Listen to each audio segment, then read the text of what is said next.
Modric or Mbappe in a race?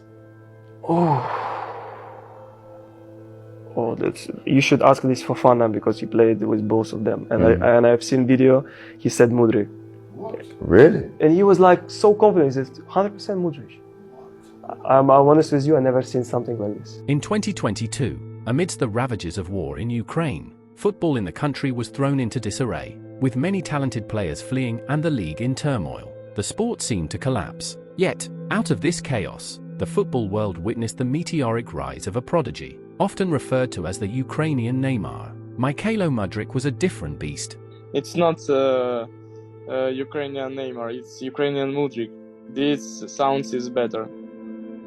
His speed, dribbling skills, decisive passes, and world-class goals in both the Champions League and the Ukrainian League stunned everyone, as predictions of a brilliant future swirled around him. A controversial career decision has now put his promising trajectory in jeopardy. This is the story of how Ukraine's brightest football star traded his dream career for money. Jackson to Gallagher. Mudryk arrives! Mudryk! And Mudryk scores! A flash of Ukrainian pace took him through the heart. The early years. Mikhailo Petrovich Mudryk was born on January 5, 2001, in Krasnoyarsk, Ukraine. From a young age, two things were central to his life: his Christian faith and football. Known as Misha, he fell in love with the sport from the moment he first saw a ball. Although no one in his family had a background in professional football, his passion for the game was immediate and unwavering. During school holidays, he spent entire days playing football on the streets, so absorbed that he would only go home to drink water when it got dark. For Mikhailo, football brought a sense of excitement, purpose, and belonging. A promising start. Mudryk was supported by his parents in his football journey. Mudryk's first steps in professional football began at the Metalist Academy, where he trained from 2010 to 2014. This academy, known for its Dutch-style tactical training, provided a foundation for his development. Seeking greater competition, he joined Dnipro at 13, a more competitive club, where his talent caught the attention of Ukrainian giants Shakhtar Donetsk, who signed him in 2016. By 2018, Mudryk had established himself as a promising talent and was called up to represent Ukraine at the U16 level. He made his professional debut at 17 under coach Paulo Fonseca in the 2018 Ukrainian Cup, contributing to a 3-2 victory over Olympic Donetsk. But a lack of consistent playing time saw him return to the youth team, struggling to transition to the professional level. Setbacks and challenges. Shakhtar's U19 coach, Oskar Rachalutra, noted, he struggled when moving from youth to professional level. He had chances, but didn't use them effectively. Shakhtar captain Taras Stepanenko added, his attitude wasn't great. He sometimes ignored the coach's instructions. I tried to guide him and shared an interview by Xavi on how young players should behave. Loaned to Arsenal Kiev for the 2018 to 2019 season, Mudryk played 10 matches without scoring. This experience boosted his confidence and introduced him to senior football. Unfortunately, upon returning to Shakhtar, he found himself still not ready for the senior team and was relegated to the reserves. Overcoming rejection. Despite setbacks, Mudryk's determination never wavered. In August 2020, he accepted a loan move to Desna, where he spent 6 months before returning to Shakhtar's reserves in January 2021. Under the guidance of Luis Castro, he finally made it to Shakhtar's first team but received limited playing time. However, everything changed when Roberto De Zerbi arrived at Shakhtar. A meteoric rise. In 2021 to 2022, a pivotal change occurred when Roberto De Zerbi became Shakhtar's coach. Mudryk's attitude improved significantly under De Zerbi, who connected with him in a way previous coaches hadn't. De Zerbi saw immense potential in Mudryk and challenged him to become a top player. Mudryk's transformation was remarkable under De Zerbi's mentorship. The coach famously said, "If I don't bring Mudryk to a high level, I'll consider it a personal defeat." Mudryk quickly rose to prominence, becoming one of Europe's most sought-after talents, often compared to Vinicius Jr. and Kylian Mbappe. Mudryk described De Zerbi as his football father, someone who pushed him hard but also believed in his potential. With De Zerbi's guidance, Mudryk flourished, scoring 7 goals and 6 assists in just 12 matches before the season was cut short by war. His performances in the 2022-23 UEFA Champions League, especially against RB Leipzig and Celtic, caught the attention of top European clubs. International recognition. Mudryk's exceptional performances attracted attention across Europe. He played a crucial role in Shakhtar's 4-1 victory over RB Leipzig and scored against Celtic in the Champions League. His form continued on the international stage. His performances in the 2022-23 UEFA Champions League caught the attention of top European clubs. Unfortunately, the Russian invasion of Ukraine in February 2022 forced De Zerbi to leave Shakhtar. Mudryk reflected on their bond, saying, "We had many discussions. He destroyed me in training sometimes, but he's my football father. His methods were tough, but he knew what I needed." The Arsenal dream that never was. Думав про те, щоб грати з Діною на одному фланзі? Да. Ну це ж підкупає, погодься, що в команді є українець і своя людина. Це також підкупає. In the summer of 2022-2023, before Arsenal showed serious interest in signing Mykhailo Mudryk, clubs like Brentford and Bayer Leverkusen made offers. However, Shakhtar rejected these due to pricing disagreements. By October, Arsenal desperately needed a winger, especially after missing out on Rafinha. They've then targeted Mudryk as the perfect option. Mudryk's dream was always to join Arsenal. During the transfer window, he flooded social media with posts supporting Arsenal, even sharing a picture of Roberto De Zerbi and Mikel Arteta, calling them two top coaches. He also liked several Instagram posts from Arsenal fan accounts urging the club to sign him. It was clear he desperately wanted to be a gunner, and Arsenal was just as keen, offering up to €100 million. However, the structure of their deal didn't align with Shakhtar Donetsk's expectations. Shakhtar's CEO, Sergei Palkin, revealed in an interview with The Athletic that Arsenal had made contact with Mudryk even before approaching Shakhtar. This led to Mudryk posting about Arsenal matches on his social media, a hint of his growing interest in joining the Gunners.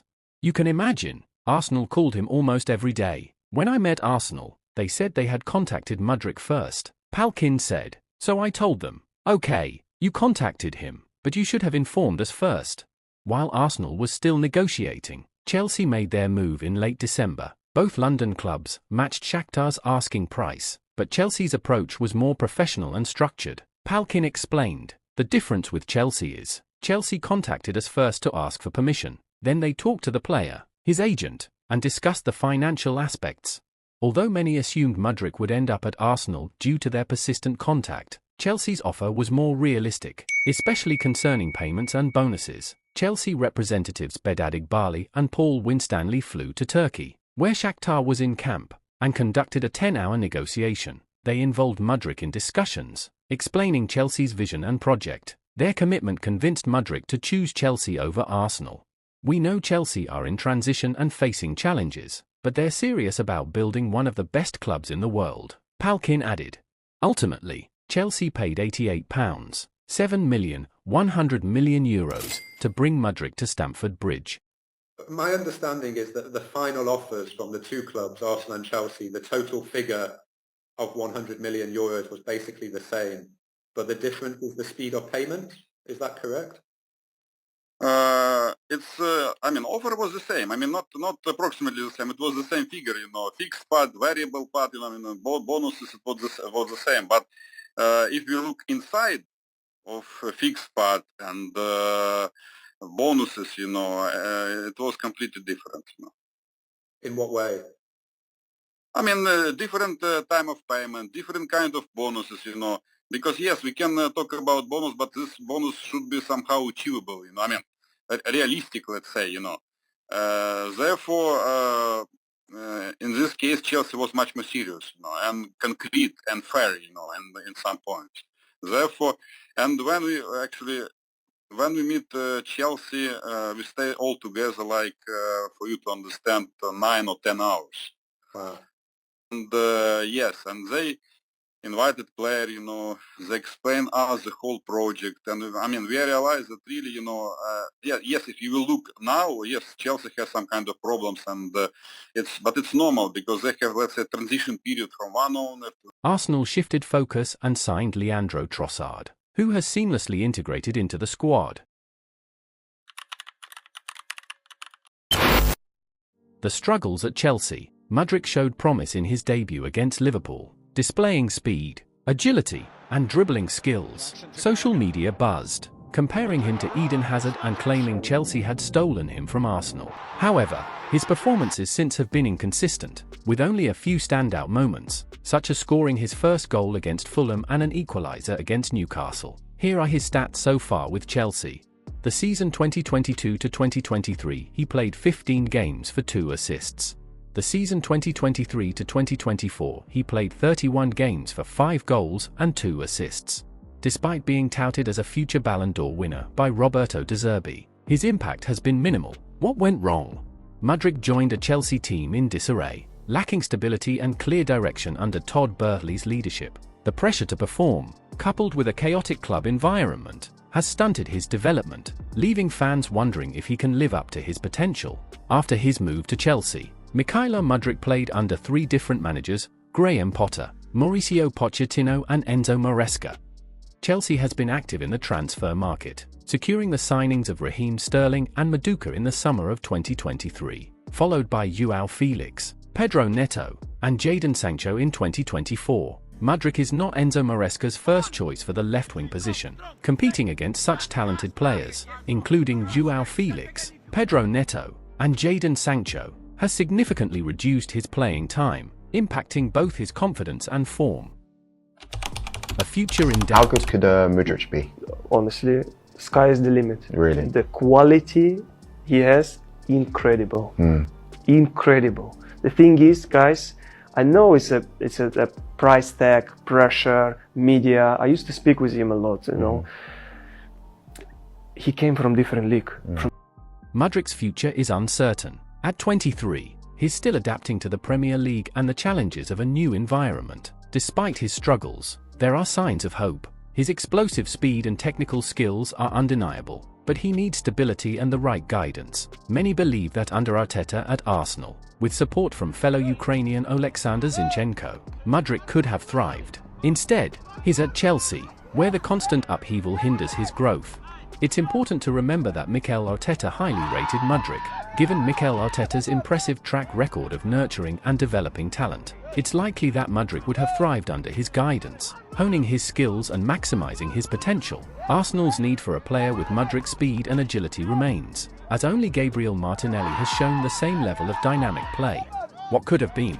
Now, Mudryk struggled to adapt to the Premier League at Chelsea. We can only imagine what he might have achieved at Arsenal. It's a classic case of what could have been. Mudryk's tale is a cautionary one. It highlights the impact of a turbulent club environment on a young player's development. Arsenal's structured, progressive project could have provided the nurturing he needed. At Chelsea, he's been thrown into the deep end of a chaotic rebuild. His story reminds us that talent alone isn't enough. The right environment and support are crucial. The road ahead. I like this question because one day that guy who said I'm a loser, one day he will say I'm winner. Proud.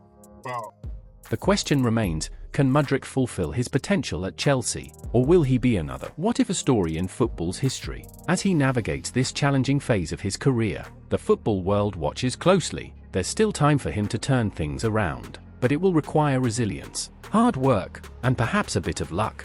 If you enjoyed this breakdown, don't forget to like, comment, and subscribe. Let us know your thoughts on Mykhailo Mudryk's journey so far. Will he rise to the top, or is his future at Chelsea in doubt? See you in the next video.